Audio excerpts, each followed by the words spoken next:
Morning students, आज हम study करेंगे क्रोमोसोमल एबरेशंस के बारे में। जीन म्यूटेशन हम पढ़ चुके हैं। लास्ट लेक्चर में हमने डिस्कस किया था point mutation and frame shift mutation. तो आज हम ले लेते हैं क्रोमोसोमल एबरेशन। तो सबसे पहले तो देखो क्रोमोसोमल एबरेशन का मतलब क्या है। जैसे हमने कहा था जीन म्यूटेशन में क्या था बेटा, जीन जिस चीज से बना है उसमें चेंज आया था। और जीन किससे बना है? न्यूक्लियोटाइड से बना है। तो न्यूक्लियोटाइड के सीक्वेंस और न्यूक्लियोटाइड के नंबर में चेंज आया था। इसी तरीके से क्रोमोसोमल एबरेशंस में क्या होता है बेटा, क्रोमोसोम्स के ऊपर क्या लोकेटेड होते हैं? जीन लोकेटेड होते हैं। क्या लोकेटेड होता है? जीन। तो since genes are located on chromosome, so alteration in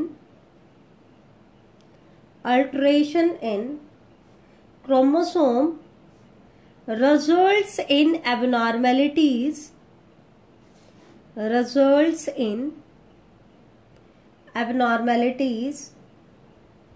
और एबरेशन। अब क्योंकि जीन किसके ऊपर लोकेटेड होते हैं? क्रोमोसोम्स पे लोकेटेड होते हैं। ठीक है, तो अगर क्रोमोसोम में अल्टरेशन होता है तो उसकी वजह से, क्योंकि जीन बायोलॉजिकल इंफॉर्मेशन के लिए कोड करते हैं और हमने क्रोमोसोम में कोई चेंज किया है, अल्टरेशन किया है, तो उसकी वजह से कोई ना कोई एबनॉर्मेलिटी या कोई ना कोई एबरेशन आ जाती है। ठीक है, उसको हम क्या कहते हैं? Chromosomal aberration. अब एनसीईआरटी का एक पॉइंट है जो कई बार क्वेश्चन भी बन जाता है कि chromosomal aberrations are commonly observed in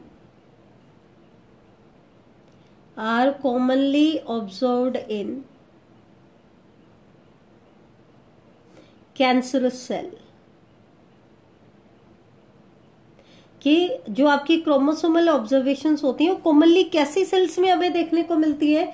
cancerous cells में हमें देखने को मिलते हैं। बेटा ध्यान देना, chromosomal aberrations are commonly observed in which cells. तो कौन सी सेल्स में कॉमनली ऑब्जर्व्ड होती हैं? कैंसरस सेल्स में ऑब्जर्व। या यूं पूछते हैं ऐसी कौन सी म्यूटेशन है जो हमें कॉमनली ऑब्जर्व्ड होती है कैंसरस सेल्स में, तो वो कौन सी है? Chromosomal aberration. ठीक है, अब यहां पर हमने क्या कहा? जीन में चेंज आएगा। अब जीन में चेंज आने का मतलब क्या है? अल्टरेशन ऑफ डीएनए सीक्वेंस, कि डीएनए के सीक्वेंस में चेंज आया। अब डीएनए के सीक्वेंस में क्या चेंज आया, ये चीज ध्यान से देखो। या तो डीएनए में हुआ डिलीशन, या फिर डीएनए में हुआ, या हम ये कह दें डीएनए क्या कर रहा है? लॉस ऑफ ए सेगमेंट कर रहा है। Loss of A segment of DNA. जो क्रोमोसोम में आपको पता है इसके एक क्रोमेटिड से लेकर के आप जब दूसरे एंड तक जाते हो तो इसमें हाईली क्वाइल्ड फॉर्म में आपका डीएनए लोकेटेड होता है। तो इसमें loss of A segment of DNA, that means आप क्रोमोसोम के एक सेगमेंट को लॉस कर रहे हो, तो डीएनए का भी एक सेगमेंट क्या हो जाता है? लॉस हो जाता है। इसमें हम स्टडी करेंगे डिलीशन को। और दूसरा पार्ट आता है बेटा gain of A segment of DNA, कि हम एक सेगमेंट ऑफ डीएनए को गेन कर ले। कोई क्रोमोसोम किसी सेगमेंट ऑफ डीएनए को गेन कर ले। अब वो गेन कैसे करता है? इसके दो ऑप्शन यहां पर दिखाए हुए हैं। एक तो है इंसर्शन, कि हम कुछ चीज इंसर्ट कर रहे हैं, और दूसरा होता है बेटा डिलीशन। दूसरा क्या होता है? डिलीशन होता है ना, सॉरी डुप्लीकेशन। पहला तो क्या है? इंसर्शन, इंसर्ट कर रहे हैं, और दूसरा क्या है? डुप्लीकेशन। ठीक है, अब सबसे पहले हम लेके चलेंगे इसमें डिलीशन को, तो इसके बारे में हम स्टडी कर लेते हैं। तो ये से ध्यान से देखना, डिलीशन जो होता है ना बेटा, वो दो तरीके का डिलीशन होता है। क्या क्या डिलीशन होता है? ध्यान से देखो।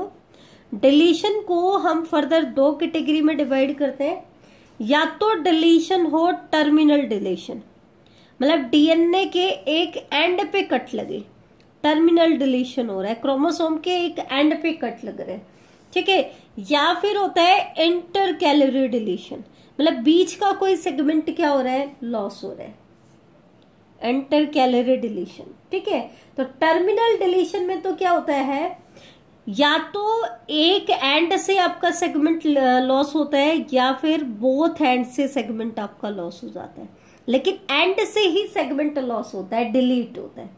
जबकि इंटर कैलरी में वो पार्ट लॉस करता है विच लाई बिटवीन द एंड्स, उसके एंड्स के बीच में लाई करता है। ठीक है, तो ये चीज आप ध्यान रखना। अब आते हैं इसके एग्जांपल्स जो कॉमनली आपके नीट एग्जाम्स में पूछे जाते हैं। बेटा मैं आपको बता दूं, आपके एकेडमिक सिलेबस में म्यूटेशन में क्या है, एक तो है पॉइंट म्यूटेशन, एक है फ्रेम शिफ्ट म्यूटेशन, एक मैंने रिलेशनशिप बताया था जीन और डीएनए के अंदर। ठीक है, राम हैज रेड गैप वाला, वो वाला पार्ट आपका दिया हुआ है। एक क्रोमोसोमल एबरेशन में दिया हुआ है कि it is commonly observed in cancerous cell. Insertion और डिलीशन की डेफिनेशन दी हुई है। ये पार्ट आपका एकेडमिक में है, आप एनसीईआरटी में देख सकते हो। ठीक है, लेकिन उनको बेटरली एक्सप्लेन करने के लिए राम एज रेड कैप वाला एक्चुअल में मॉलिक्यूलर बेसिस ऑफ इनहेरिटेंस में दिया गया, लेकिन उसको हम इसी के साथ करते हैं, तो वहां से आप उसको रिवाइज कर सकते हैं। तो डिलीशन की वजह से हमने कहा कुछ एबनॉर्मेलिटीज आती हैं। तो क्या एबनॉर्मेलिटीज आती हैं, जैसे कि एक कॉमन डिजीज आता है क्राई-डू-चैट सिंड्रोम। बेटा वैसे तो जेनेटिक्स की कोई लिमिट नहीं है, बहुत लेंदी है, लेकिन एक तरीके से हम बैलेंस बना करके इसको कर रहे हैं ताकि कुछ डिटेल भी आपकी कवर हो जाए, और एनसीईआरटी तो पूरी कवर हो ही रही है।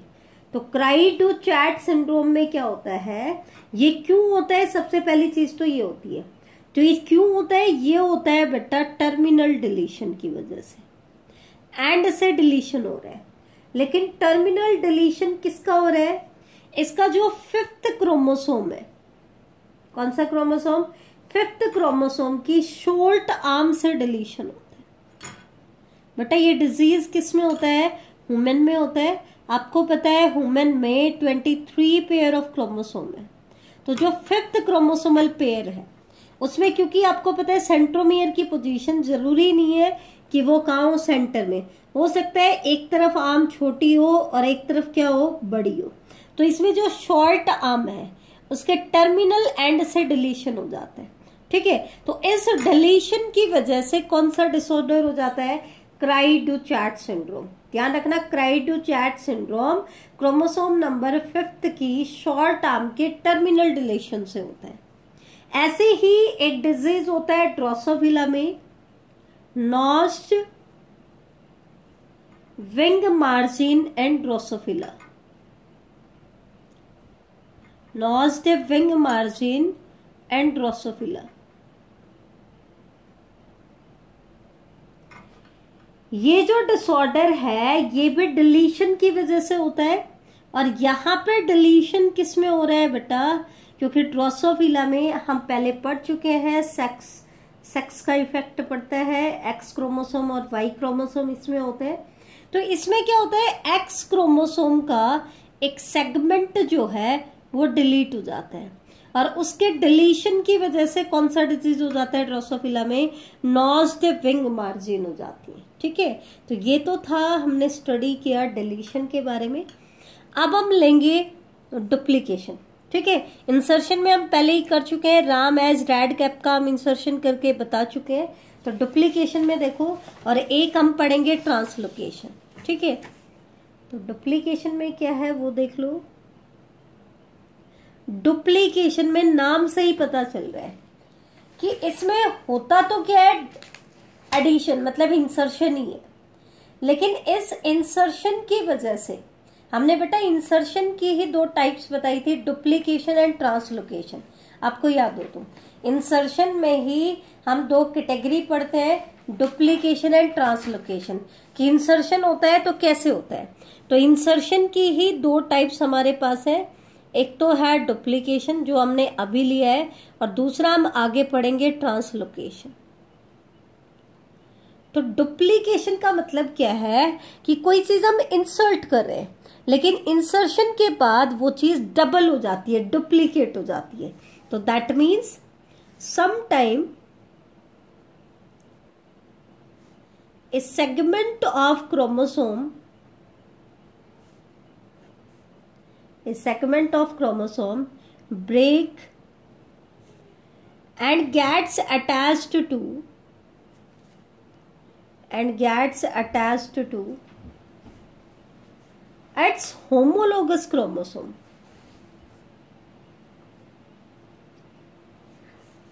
Gets attached to its homologous chromosome. बेटा यहीं पे मैं आपको बता देती हूँ ट्रांसलोकेशन और डुप्लीकेशन में क्या डिफरेंस होता है। जैसे आपको पता है डिप्लॉयड इंडिविजुअल में होमोलोगस क्रोमोसोम का पेयर होता है, तो यहाँ पे तो डुप्लीकेशन में क्या होता है, एक क्रोमोसोम का एक सेगमेंट यहाँ से डिलीट हुआ और वो दूसरे अपने ही होमोलोगस क्रोमोसोम में जाकर के ऐड हो गया।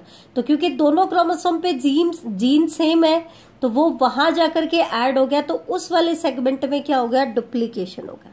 तो यहाँ तो वो क्रोमोसोमल सेगमेंट ऐड होता है होमोलोगस क्रोमोसोम में, लेकिन ट्रांसलोकेशन में वो ऐड होता है नॉन होमोलोगस क्रोमोसोम में।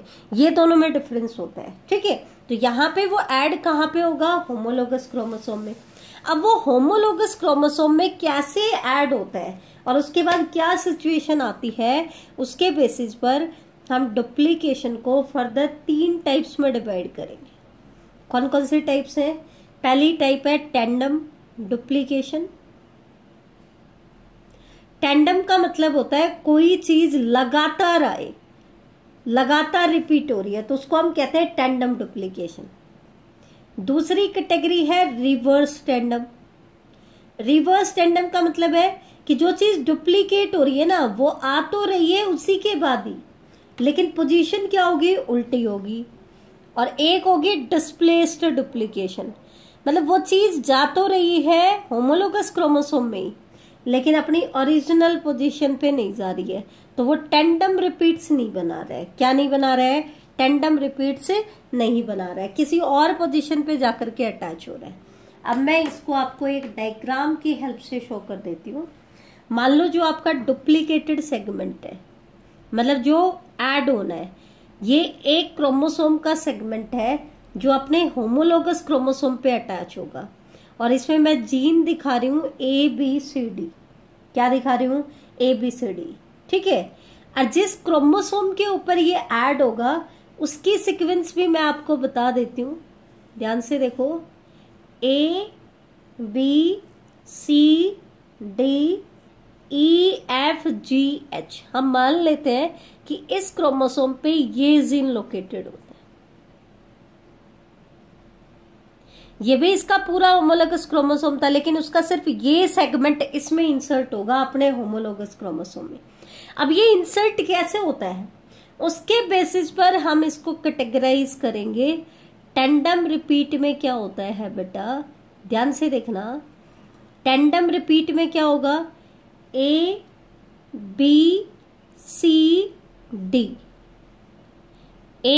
ये सीक्वेंस यहां आ रही थी, लेकिन जो डुप्लीकेटेड सेगमेंट है वो इसके जस्ट बाद लगातार आ रहा है, और साथ में उसी सीक्वेंस में है जिस सीक्वेंस में ये होमोलोगस क्रोमोसोम में, मतलब ऊपर A फिर B फिर C फिर D, ठीक है। तो ये क्या हो गया, टेंडम रिपीट। और नीचे क्या है, तो ये आम हमने बड़ी दिखा दी, ये क्या दिखा दी, छोटी दिखा दी, E F G और H।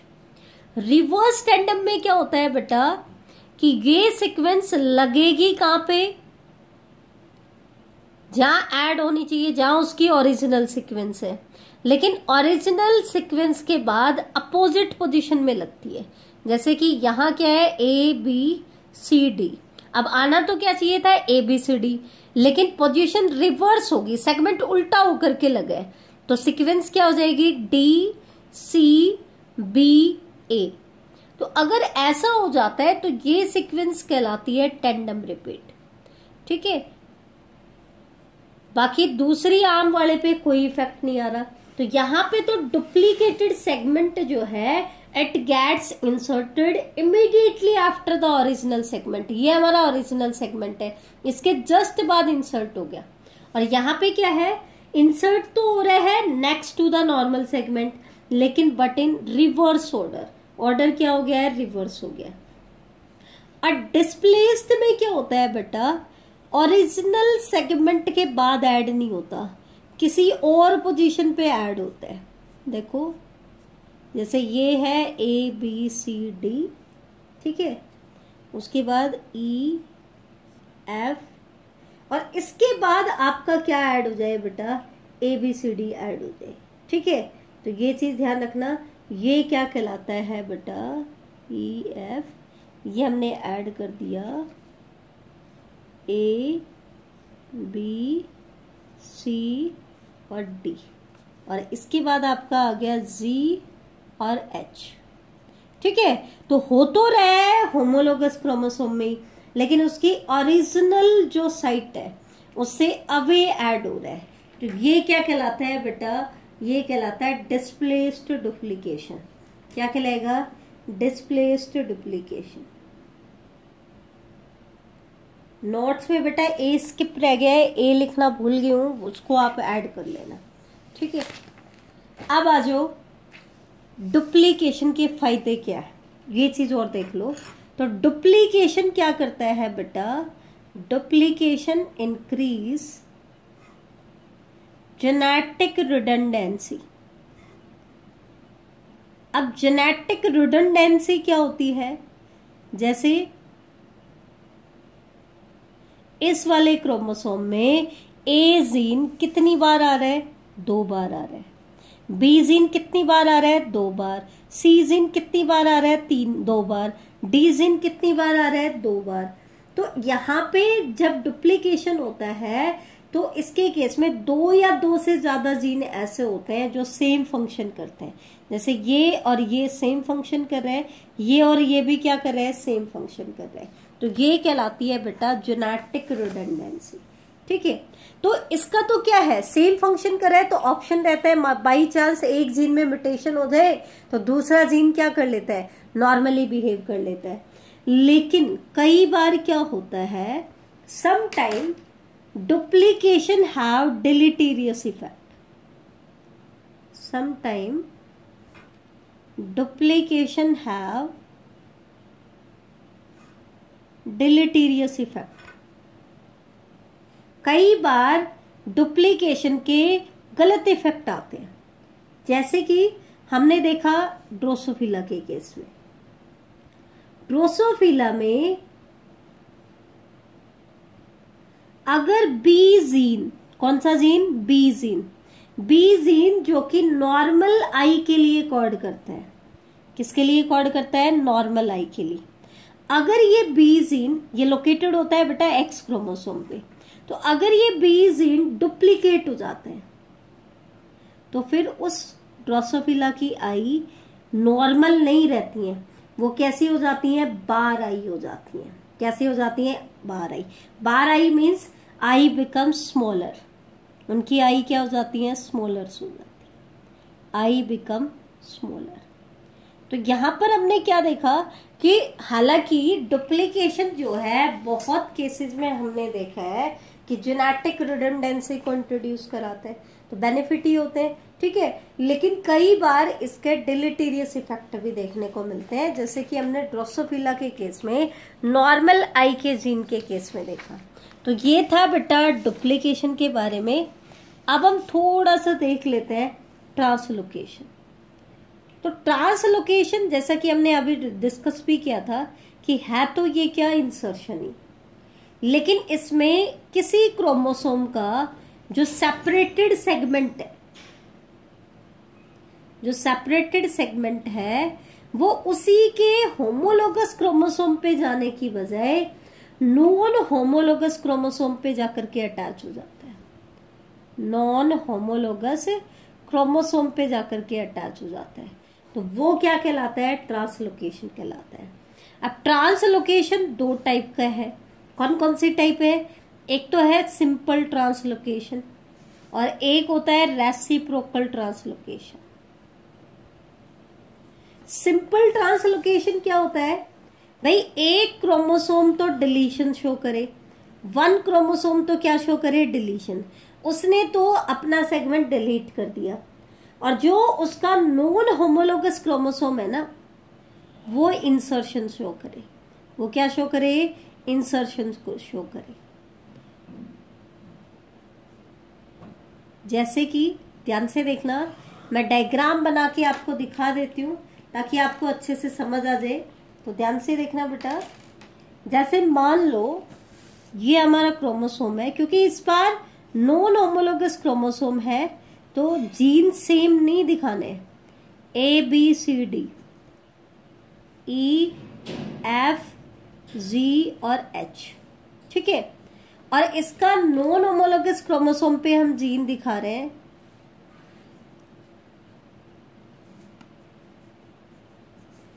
PQRSTUVW, ठीक है। अब मान लो ये वाला जो सेगमेंट है, FG वाला सेगमेंट, ये सेगमेंट इस क्रोमोसोम से उठ करके किसके बाद लग जाए, T के बाद लग जाए, तो क्या हो जाएगा, यहां से तो डिलीशन हो रहा है और इस वाले सेगमेंट में ये ऐड हो जाएगा, तो ये वाला क्रोमोसोम अब कैसा बन जाएगा बेटा, PQRS और T के बाद क्या आ जाएगा, FG और फिर आपका VW, UVW। तो देखो, तो मैंने क्या कहा, PQRST,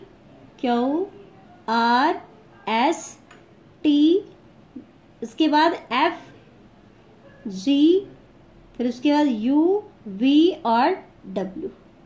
तो यहां पे हमने क्या देखा, एक क्रोमोसोम ने तो डिलीशन शो किया और दूसरे ने क्या शो किया बेटा, इंसर्शन शो किया। लेकिन मान लो इनके केस में क्या हो जाए कि इसका ये सेगमेंट तो इधर आ जाए और इसका ये सेगमेंट इसमें चला जाए, मतलब इधर तो E के बाद आ जाए UV और इधर T के बाद आ जाए FG। तो ये क्या कहलाएगा बेटा, रेसिप्रोकल ट्रांसलोकेशन कहलाएगा। दैट मीन्स रेसिप्रोकल ट्रांसलोकेशन में क्या होता है, म्यूचुअल एक्सचेंज ऑफ सेगमेंट। इसमें क्या होता है, म्यूचुअल एक्सचेंज ऑफ सेगमेंट होता है, ठीक है, between the non homologous chromosome. अब सिंपल ट्रांसलोकेशन का मैं आपको एग्जांपल बता देती हूँ, एक कई बार पूछ लेते हैं। डिजीज का नाम है CML। CML की फुल फॉर्म होती है chronic myeloid leukaemia. Chronic myeloid leukaemia, ठीक है। ये किस वजह से होता है, ट्रांसलोकेशन की वजह से। और इसमें क्या होता है, क्रोमोसोम नंबर 22 की लॉन्ग आर्म का पार्ट किसके ऊपर ट्रांसफर हो जाता है, 9th क्रोमोसोम के ऊपर। मतलब ये क्रोमोसोम डिलीशन शो कर रहा है और ये क्या शो कर रहा है, इंसर्शन। तो ध्यान रखना, क्रॉनिक माइलोइड ल्यूकेमिया के अंदर क्रोमोसोम नंबर 22 की लॉन्ग आर्म का एक पार्ट ट्रांसलोकेट हो जाता है किसके ऊपर, क्रोमोसोम 9 के ऊपर। तो ये था बेटा आज का हमारा टॉपिक, जिसमें हमने क्रोमोसोमल एब्रेशंस के बारे में डिस्कस किया। नेक्स्ट लेक्चर में हम डिस्कस करेंगे बेटा न्यूमेरिकल एब्रेशंस। Thank you.